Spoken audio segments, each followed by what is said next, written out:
Halo, Assalamualaikum. Perkenalkan, nama saya Asri Siti Saro dari 12 MIPA 1. Di sini saya akan mempresentasikan tugas sejarah tentang menuju demokrasi terpimpin. Nah, di sini saya juga sudah membuat beberapa poin penting yang akan kita bahas. Nah, poin yang pertama adalah pengertian.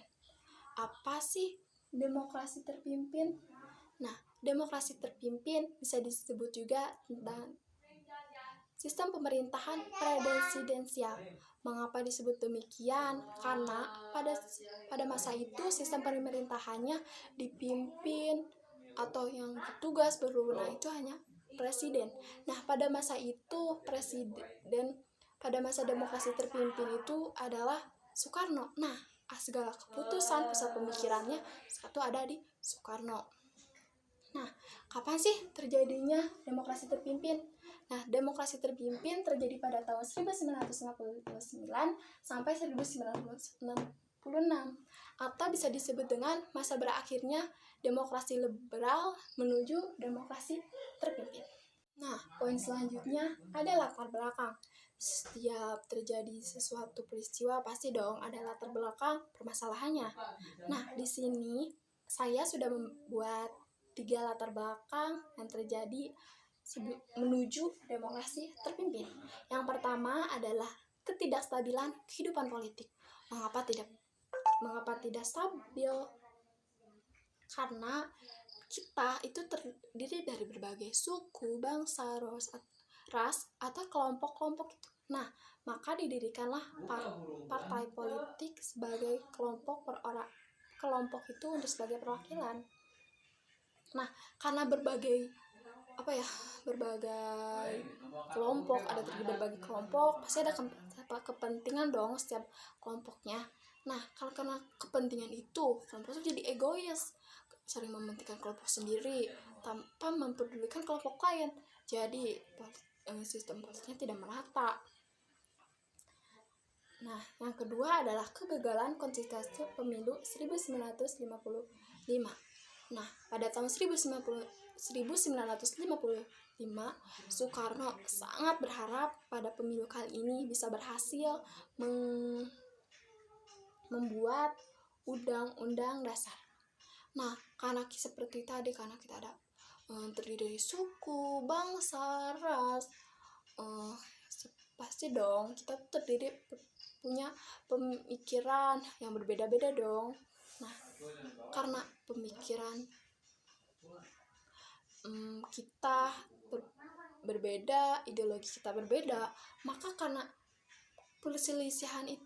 perbedaan itu terjadi perselisihan. Nah, akhirnya gagal pembikinan undang-undang. Nah, yang ketiga adalah menurut Soekarno, liberal tidak cocok. Mengapa tidak cocok? Karena demokrasi liberal bersifat individual. Dan juga demokrasi liberal itu lebih ke demokrasi negara barat. Berbeda sekali dengan kita yang tadi berbagai suku bangsa. Nah, selanjutnya, maka karena latar belakang inilah presiden dan pemerintahan itu ingin mengembalikan keadilan politik yang tidak stabil pada masa demokrasi liberal menjadi lebih stabil pada masa demokrasi terpimpin. Nah, dengan tujuan itu Soekarno dan pemerintah melakukan merelaksasikannya dengan cara pertama mempertemukan para pemangku pemerintah negara untuk mendiskusikan langkah-langkah untuk masa depan Indonesia. Nah, karena permasalahan latar belakang tadi, akhirnya Soekarno mempertemukan sistem pemerintah Indonesia untuk melakukan mendiskusikan apa sih? Mendiskusikan tentang apa yang diperlukan untuk masa depan Indonesia. Nah, karena itu akhirnya diperlakukan lagi Undang-Undang 46 dan diperhentikan lagi Undang-Undang Dasar 1950. Nah, karena tadi latar belakang gagal, konstituan itu gagal membuat undang-undang, akhirnya diperlakukan lagi lah Undang-Undang 1946 dan diberhentikan lagi Undang-Undang sementara 1950. Nah, pada tanggal 5 Juli 1959, Presiden Soekarno mengeluarkan dekret presiden. Apa sih dekret presiden? Isi dekret presiden yang pertama adalah pembubaran konstitusi.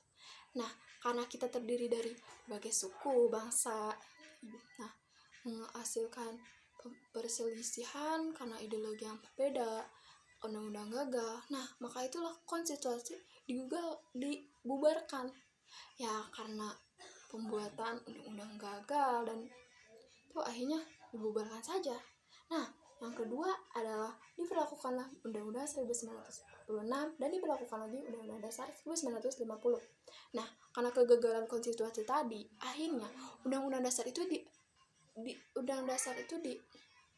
yang asalnya tidak berlaku, yang diberlakukan lagi, dan Undang-Undang Dasar sementara yang asalnya berlaku tidak berlaku.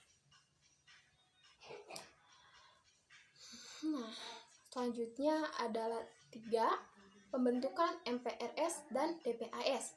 Sebelumnya apa sih MPRS? Nah, MPRS adalah Majelis Permusyawaratan Rakyat Sementara, dan DPAS adalah Dewan Pertimbangan Agung Sementara. Nah, MPRS bertugas adalah menetapkan garis-garis besar haluan negara. Jadi, setiap permasalahannya akan dikumpulkan ke MPR, seperti yang kita lakukan MPR. MPR adalah perwakilan rakyat. Nah, di situ juga MPRS adalah sebagai yang mengumpulkan permasalahan-permasalahan. Nah, yang akan dikumpulkan ke DPAS. DPAS itu Dewan Perwakilan Agung Sementara. Nah, DPAS adalah Dewan Pertimbangan Agung Sementara. Pertimbangan. Nah, di sini maka DPAS bertugas memberikan jawaban dan pertanyaan presiden dan berhak mengajukan usul kepada pemerintah. Nah, seperti di MPRS yang mengumpulkan haluan pemerintah, permasalahan pemerintah. Nah, maka DPAS yang bertugas yang memberikan jawaban atau pendapat presiden sehingga permasalahan itu akan terselesaikan. Nah, selanjutnya ada ciri-ciri demokrasi terpimpin. Nah, ciri-ciri demokrasi terpimpin. Yang pertama adalah ciri-ciri demokrasi yang pertama adalah 1. Kekuasaan di tangan presiden. Seperti yang tadi saya bilang, demokrasi terpimpin bisa disebut juga dengan demokrasi sistem pemerintahan presidensial. Mengapa? Karena pada masa itu semua sistem pusat pemerintahan itu dipimpin langsung oleh presiden. Dan presiden itu sebagai pemilik kekuasaan tertinggi yang peran wakil rakyat menjadi berkurang dari sistem ini.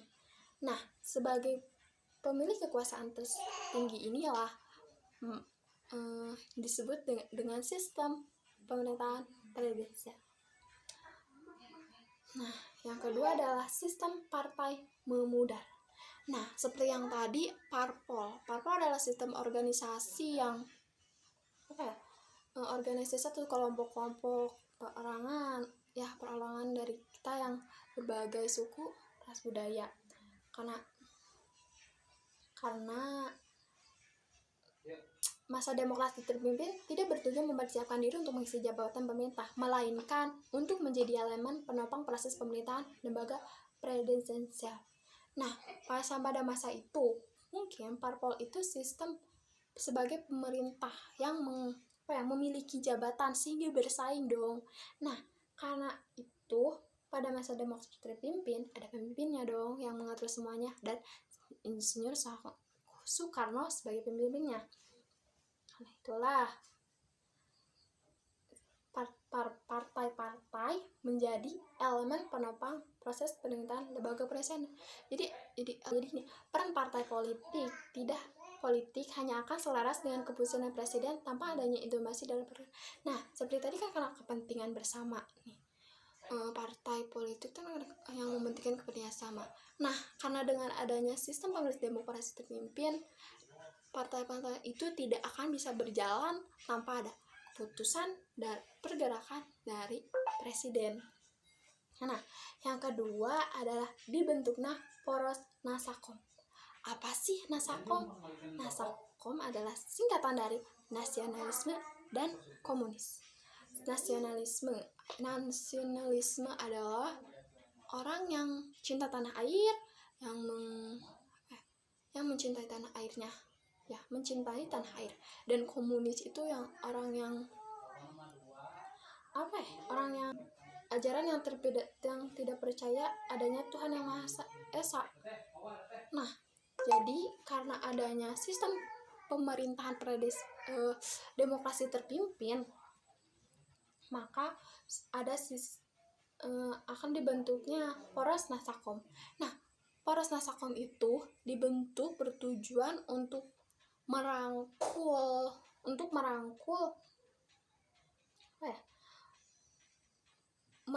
kaum nasionalisme dan komunis di bawah naungan negara Indonesia.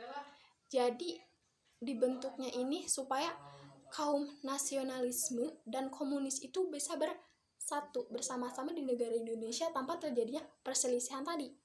Nah, yang selanjutnya adalah peran serta abdi dalam politik. Saat demokrasi terpimpin, abdi menganut dewi fungsi. Mengapa disebut dewi fungsi? Karena berfungsi sebagai pelindung negara sekaligus dalam kegiatan politik. Jadi kalau ada abdi tuh sistem politik Indonesia tuh jadi aman, guys, ada yang menjaga.